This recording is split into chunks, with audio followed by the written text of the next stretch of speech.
बीडच्या इतिहासामध्ये सकाळी 6:30ला पहिला कार्यक्रम असेल. मला माझ्या सगळ्या विद्यार्थ्यांनी मी नाराज होऊ नये, काय याला सकाळी झोपतो का नाही कोणाला माहिती, सकाळी सकाळी आम्हाला त्रास देतो तसा नाही. मुलींनो सवय चांगल्या, सकाळी लवकर उठून कामाला लागलं तर बरं असतं, त्याच्यात एक वेगळा उत्साह असतो.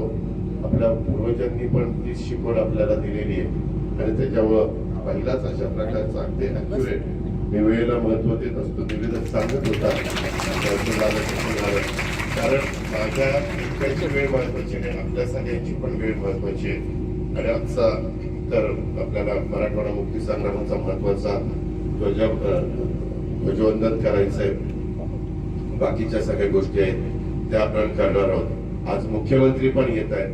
आज आपण आपली अहिल्यानगर टू बीड अशी रेल्वे पण सुरू करतो, पण त्याच्यात अजून आम्हाला बरेच काम करायचे. काल आमचा आढावा झाला, त्याच्यात ह्या रेल्वेला जवळपास 5.5-6 तास लागत आहेत आणि नागरिकांचं म्हणतं की अरे आम्ही एसटीने जर 2.5-3 तासात जात असू तर दुप्पट वेळ कशाला घालवायचा. त्याकरता आमचं नियोजन आहे.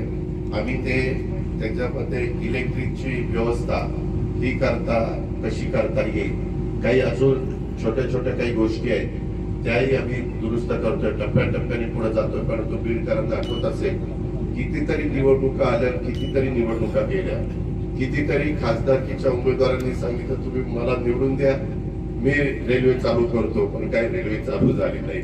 आणि आम्ही मात्र ठरवलेलं होतं, इथं पालकमंत्री म्हणून जबाबदारी घेतल्यानंतर मी माझ्या सहकाऱ्यांनाही सांगितलं आणि इथल्या प्रशासन